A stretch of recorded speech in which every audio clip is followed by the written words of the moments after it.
ನಾನು ನಿಮ್ಮ ಜೊತೆ ಇರಬೇಕು, ಏನು ಮಾಡೋಣ, ಈ ಥರದ್ದೆಲ್ಲ ಕೇಳಿರೋದುಂಟು.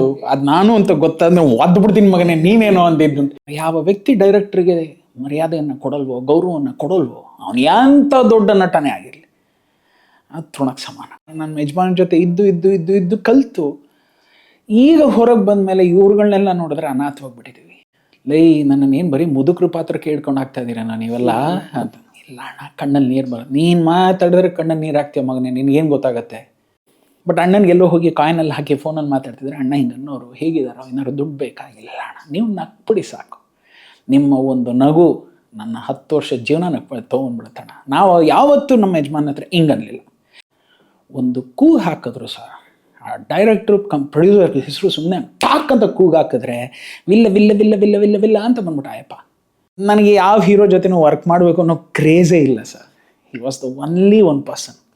ಅವ್ರ ಜೊತೆನೂ ನಾನು ಕೆಲಸ ಮಾಡೋಕ್ಕೆ ಇಷ್ಟಪಡಲಿಲ್ಲ. ನಾನು 2005 ಡೈರೆಕ್ಟರ್ ಆದೆ.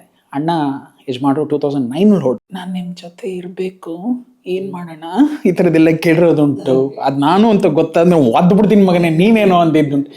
C V were just like, ಅದೇನು ಹೇಳ್ತಾರೆ ಗೊತ್ತಾ, ಅಪ್ಪ ಅಲ್ಲ ಬಟ್ ಅಪ್ಪ, ಅಣ್ಣ ಅಲ್ಲ ಬಟ್ ಅಣ್ಣ, ಗುರು ಅಲ್ಲ ನಿಜವಾದ ಗುರು.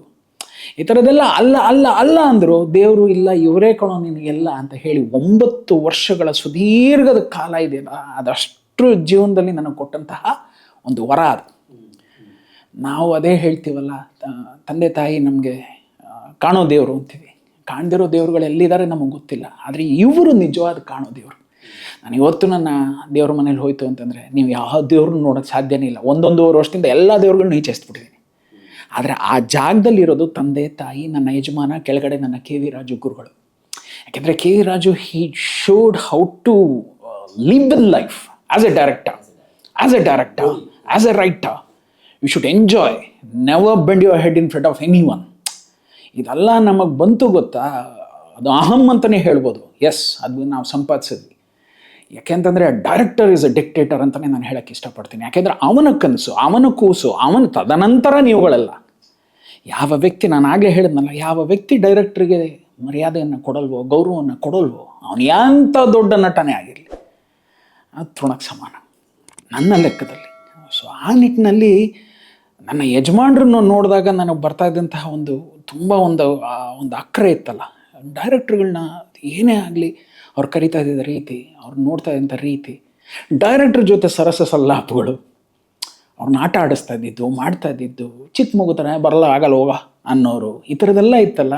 ಅದೆಲ್ಲವನ್ನೂ ತುಂಬ ನನ್ನ ಯಜಮಾನ ಜೊತೆ ಇದ್ದು ಕಲಿತು ಈಗ ಹೊರಗೆ ಬಂದ ಮೇಲೆ ಇವ್ರುಗಳನ್ನೆಲ್ಲ ನೋಡಿದ್ರೆ ಅನಾಥವಾಗ್ಬಿಟ್ಟಿದ್ದೀವಿ.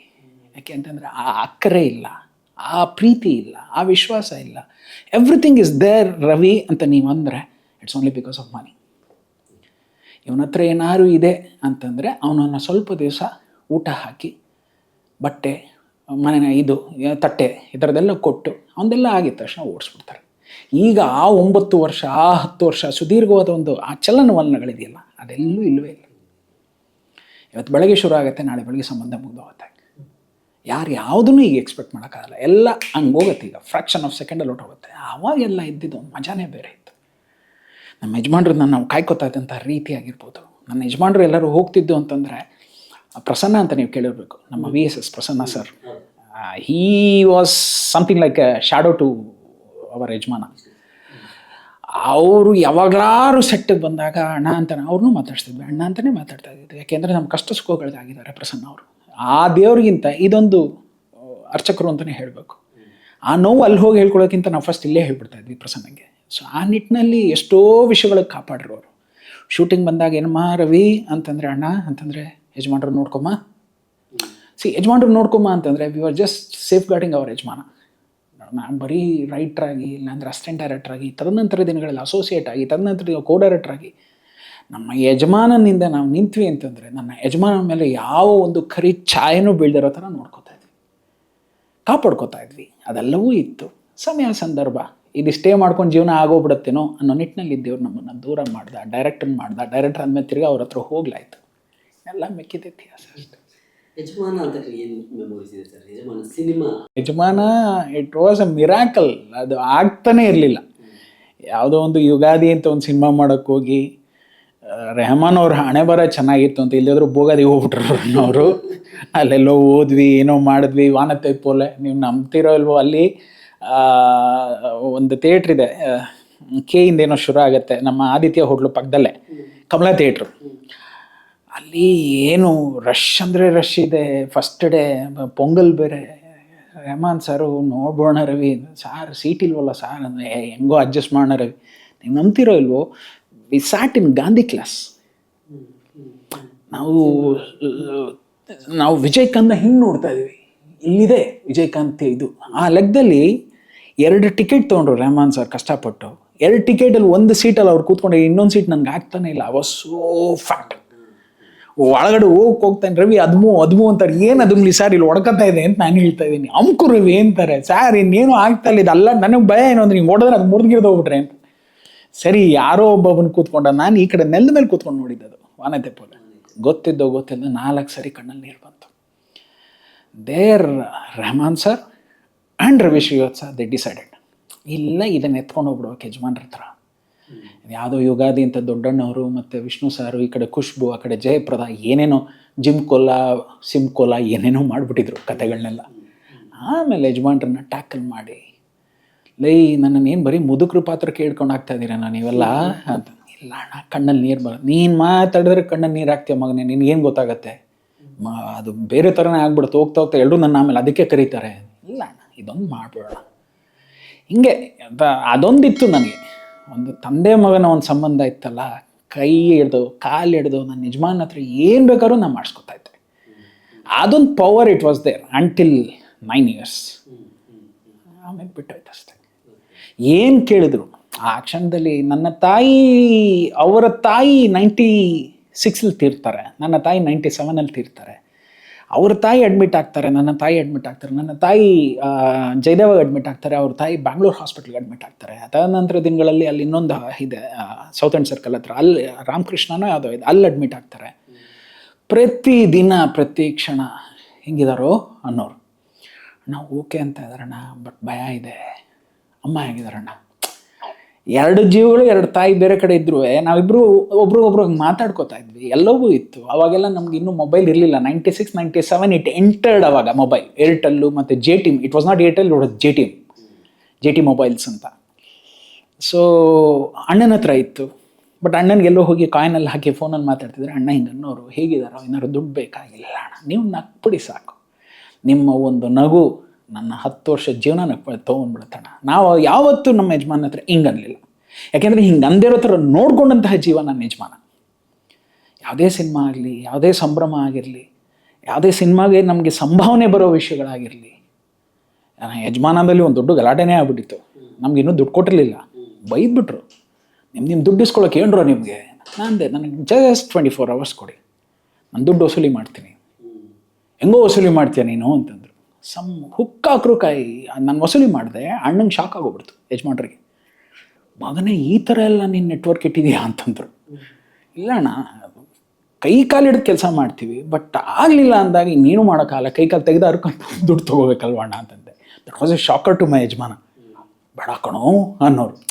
ಅಂದರೆ ನಾವು ಯಜಮಾನ ಅಷ್ಟೇ, ಅವ್ರು ಆ ಜೀವ ನಮಗೆ ಕೆಲಸ ಕೊಡಿಸೋದಷ್ಟೇ. ದುಡ್ಡು ಕೊಡಿಸಿ, ಜೀವನನೂ ಕೊಡಿಸಿ ಇಲ್ಲ. ಅವ್ರು ಏನು ಮಾಡೋರು ನಮ್ಗೆ ಅಷ್ಟು ತುಂಬ ಖುಷಿಯಾಗಿರೋದು. ಮಿಕ್ಕಿದೆಲ್ಲ ಏನೇನು ಮಾಡ್ಕೋಬೇಕು ಅದು ನಾವು ಮಾಡ್ತಾಯಿದ್ವಿ. ತೀರಾ ನಂಗೆ ಆಗಲಿಲ್ಲ ಅಂತಂದ್ರೆ ನಾನು ಪ್ರಸನ್ನ ಸರ್ ಹತ್ರ ಹೋಗ್ತಾ ಇದ್ದೆ, ಹೊರತಾಗಿ ಯಜಮಾನ್ರ ಹತ್ರ ಹೋಗ್ತಾ ಇರಲಿಲ್ಲ. ಪ್ರಸನ್ನ ಸರ್ ಹಿಂಗಂದರೆ ಹಂಗಿಂದ ಬರ್ತಾ ಇರೋದು. ಬಟ್ ಈ ವಿಷಯದ ನಾನು ಪ್ರಸನ್ನ ಸರ್ನು ಟಚ್ ಮಾಡಲಿಲ್ಲ, ಇನ್ನೊಂದು ಕಡೆ ಎಲ್ಲೋ ಟಚ್ ಮಾಡಿದೆ. ನಾನು ಬಂದ್ಬಿಡ್ತು. ಈ ಥರದ್ದೆಲ್ಲ ನನ್ನ ಯಜಮಾನ ಜೀವನದಲ್ಲ 9 ವರ್ಷದಲ್ಲಿ ನಾನು ಹೇಳಿದ್ನಲ್ಲ, ಯು ನೇಮ್ ದಮ್ ಇನ್ಸಿಡೆಂಟ್ ಹಂಗಂಗೆ ಪಾಪಪ್ ಆಗೋದು. ಹಂಗೆ ಆಟ ಆಡ್ಕೊಂಡು ಬರ್ತಾಯಿದ್ವಿ. ಯಾವುದೋ ಒಂದು ವಿಷಯಕ್ಕೆ ನನಗೆ ದುಡ್ಡು ಕೊಟ್ಟಿರಲಿಲ್ಲ. ಒಬ್ಬ ದೊಡ್ಡ ನಿರ್ದೇಶಕರು 50 ರೂಪಾಯಿ ಕೊಡ್ತಾ ಇರಲಿಲ್ಲ. ಕಲ್ಕುರ ಅಂತ ಒಂದು ಹೋಟ್ಲಿತ್ತು ಅಲ್ಲಿ, ನಿಮಗೆ ಗೊತ್ತಿರುತ್ತೆ, ಗಾಂಧಿನಗರದಲ್ಲಿ.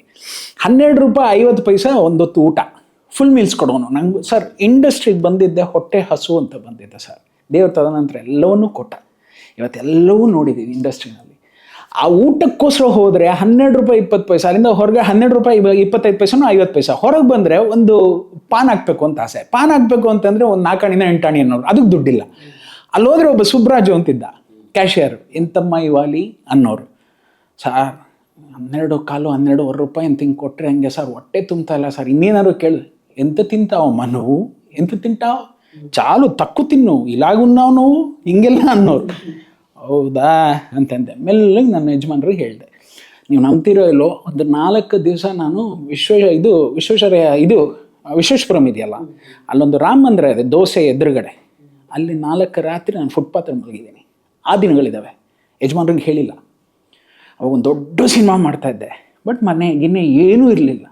ನನ್ನ ಅಸೋಸಿಯೇಟ್ ಡೈರೆಕ್ಟರ್ ಕೇಳಿದೆ, ಸೋಮರಾಜು ಅಂತ, ಒಂಚೂರು ಮೋತಿಮಾಲಲ್ಲಿ ಇರೋಕ್ಕೆ ಜಾಗ ಕೊಡ್ತೀನೋ ಅಂತ. ಇಲ್ಲ ರವಿ, ನಾವು ಆಲ್ರೆಡಿ ಒಂದು 8 ಜನ ಇದ್ದೀವಿ. ಇಲ್ಲ ರೈಟ್ರ್ ಆಗಿದ್ದಾಗ ಸರ್ ಅದೊಂದು ನೋವಿತ್ತು. ಅದ್ರ ಜೊತೆ ಊಟ ಕೊಡ್ತಾ ಇಲ್ಲ. ಊಟ ಕೇಳಿದ್ರು ಇಷ್ಟೇ ಅಂತ ಕೊಡ್ತಾ ಇದ್ದಾನೆ, ತಡಿಲಿಕ್ಕಾಗಲಿಲ್ಲ. ಡೈರೆಕ್ಟಾಗಿ ನನ್ನ ಯಜಮಾನ್ರಿಗೆ ಹೇಳಿದೆ, ತುಂಬ ಕಷ್ಟ ಆಗ್ತಾ ಇದೆ ಅಣ್ಣ. ಒಂದು ಕೂಗು ಹಾಕಿದ್ರು ಸರ್, ಆ ಡೈರೆಕ್ಟ್ರು ಪ್ರೊಡ್ಯೂಸರ್ ಹೆಸರು ಸುಮ್ಮನೆ ಟಾಕ್ ಅಂತ ಕೂಗು ಹಾಕಿದ್ರೆ ವಿಲ್ಲ ವಿಲ್ಲ ವಿಲ್ಲ ವಿಲ್ಲ ವಿಲ್ಲ ವಿಲ್ಲ ಅಂತ ಬಂದ್ಬಿಟ್ಟ. ಆಯಪ್ಪ, ಅವನೊಬ್ಬ ರೈಟ್ರು ಕಣೋ, ಅವನೊಬ್ಬ ಸರಸ್ವತಿ ಪುತ್ರ, ನನಗೋಸ್ಕರ ಬಂದಿದ್ದಾನೆ, ಬಾರೋ ಅಂದರೆ ಬಂದಿದ್ದಾನೆ. ಅವ್ನಿಗೊಂದು 25 ರೂಪಾಯಿ ಕೊಡೋಕ್ಕೂ ಇಲ್ವಾ, ಒಂದು 50 ರೂಪಾಯಿ ಕೊಡೋಕ್ಕೂ ನಿಂಗೆ ಹೋಗ್ತಾ ಇಲ್ವಾ? ಅವ್ನು ಉಳ್ಕೊಳ್ತಾ ಇಲ್ಲ ಕಣೋ, ಅವನೆಲ್ಲೋ ಒಂದು ಕಡೆ ಬೇರೆ ಕಡೆ ಉಳ್ಕೊಂಡಿದ್ದಾನೆ, ನನಗೆ ಇದೆಲ್ಲ ಹೇಳ್ಕೊಂಡೇ ಇಲ್ಲ, ಇವತ್ತು ಹೇಳ್ತಾ ಇದ್ದಾನೆ. ನೀನು ಕೊಡ್ತೀಯಾ ಇಲ್ಲ ನಾನು ಈಚೆ ಹೋಗ್ಲಾ ಅಂದರೆ, that was the rapport between me and my ಯಜಮಾನ. ಕೊಡ್ತೀಯಾ ಇಲ್ಲ ವಾಕೌಟ್ ಮಾಡಲಾ? ಕೊಡ್ತೀನಮ್ಮ ಅನ್ನೋ ಲೆಕ್ಕದಲ್ಲಿ ಹೇಳಿ ಹೊರಗೆ ಕರ್ಕೊಂಬಂದು ಸಡನ್ ಏನಮ್ಮ ಇದೆಲ್ಲ ಹೋಗಿ ಅಲ್ಲೇ ಹೇಳ್ಬಿಟ್ಟಿದೆ. ಸರ್ ಎಷ್ಟು ಕೇಳಲಿ ಸರ್, ಸುಬ್ರಾಜು ಹಿಂಗೆ ಅಂತ ಇದ್ದಾರೆ. ಸುಬ್ರಾವ್ ಅವರು ನನ್ನ ಎಲ್ಲ ಬೇಕುಗಳಿಗೂ ಅಲ್ಲಿ ನಿಂತು ಅದಕ್ಕೆ ನನಗೆ ಬೇಡ, ನನಗೆ ಸಾಕು ಅನ್ನೋ ಥರದಲ್ಲಿ ನೋಡ್ಕೊಂಡಿದ್ದು ನನ್ನ ಯಜಮಾನ. ಇದೆ ಸರ್, ತುಂಬ ಇದೆ ಈ ಥರದ್ರಲ್ಲಿ. ಹಂತವಾಗಿ ಕ್ರಿಕೆಟ್ ಆಡೋದು ಇದಿತ್ತಲ್ಲ, ಅಯ್ಯೋ ಅಲ್ಲ ಸ್ನೇಹಲೋಕ ಇಲ್ಲವೇ ಇಲ್ಲ ಸರ್ ಆಗಿನ್ನ. ಹಲೋ ಡ್ಯಾಡಿ, ಕರ್ನಾಟಕ ಸುಪುತ್ರ, ಆಮೇಲೆ ಇನ್ನೊಂದು ಮಾಡಿದ್ವಿ ಸಿಂಹದ ಗುರಿ ಅಂತ. ಈಗ ಸರ್ ದಿನ ನಾವು ಹೋದ್ವಿ ಅಂತಂದರೆ ನಮ್ಮ ಹತ್ರ ಬ್ಯಾಟು ಬಾಲು ಎಲ್ಲ ಸ್ಪಾಟಲ್ಲಿರೋದು ಸರ್. ಸೆಟ್ಟಲ್ಲಿ ಕ್ಲೀನಾಗಿ ಅಲ್ಲಿ ಸುಮ್ಮನೆ ಯಾವುದೋ ಒಂದು ವಿಷಯಕ್ಕೆ ಲೇಟ್ ಆಯಿತು ಅಂತಂದರೆ ಇಲ್ಲಿ ಕ್ರಿಕೆಟ್ ಸ್ಟಾರ್ಟ್ ಆಗೋದು. ಅವ್ರಿಗೆ ಆಶ್ಚರ್ಯ ಏನು ಅಂದರೆ, ಮಗನೇ ಇಷ್ಟು ದಪ್ಪ ಇದೆಯಲ್ಲೋ, ಹೆಂಗೋ ಆಡ್ತೀಯ ನೀನು ಅಂತ. ಇಲ್ಲ, ನಾನು ಚಿಕ್ಕ ವಯಸ್ಸಿಂದ ನಾನು ಜುಪಿಟರ್ಸ್ಗೆ ಆಡ್ತಾಯಿದ್ದೆ, 2nd ಡಿವಿಷನ್ ಇದಕ್ಕೆ. ಅಲ್ಲಿ ಇನ್ನೂ ಬಾಲ್ಯಾವಸ್ಥೆಯಲ್ಲಿ ಏನೇನು ಆಟ ಆಡ್ತಾಯಿದ್ದೆ. ಸೊ ಇದೆಲ್ಲ ಇತ್ತು. You name it sir. ನಾನು ಅದೇ ಹೇಳಿದ್ನಲ್ಲ, ಬಿಚ್ತಾ ಹೋಯ್ತು ಅಂತಂದರೆ 9 ವರ್ಷವೂ ನಿಮಗೆ ಬೇಕಾಗತ್ತೆ. ಪ್ರತಿಯೊಂದು ದಿನಗಳು ಇಲ್ಲಿ ಸ್ಮೃತಿ ಪಟಲದಲ್ಲಿ ಹಾಗೆ ಇದೆ. ಇನ್ನು ಯಾರೂ ಕಾಣ್ತಾ ಇಲ್ಲ ಸರ್, ಯಜಮಾನ ಬಿಟ್ಟರೆ ಯಾರೂ ಕಾಣಲ್ಲ. ಆಮೇಲೆ ನನಗೆ ಯಾವ ಹೀರೋ ಜೊತೆನೂ ವರ್ಕ್ ಮಾಡಬೇಕು ಅನ್ನೋ ಕ್ರೇಜೇ ಇಲ್ಲ sir. He was the only one person. ಅವ್ರ ಜೊತೆನೂ ನಾನು ಕೆಲಸ ಮಾಡೋಕ್ಕೆ ಇಷ್ಟಪಡಲಿಲ್ಲ. ನಾನು 2005 ಡೈರೆಕ್ಟರ್ ಆದೆ. ಅಣ್ಣ ಯಜಮಾನರು 2009 ಹೊರಟು. 4 ವರ್ಷದಲ್ಲಿ ನಾನು ಯಾವತ್ತಾದರೂ ಹೋಗಿ ಬಾಗಿಲು ತಟ್ಟಿದ್ರು ಕೂಡ ಒಂದು ಅವಕಾಶ ಇರೋದೇನೋ, ನಾನು ಹೋಗಲಿಲ್ಲ.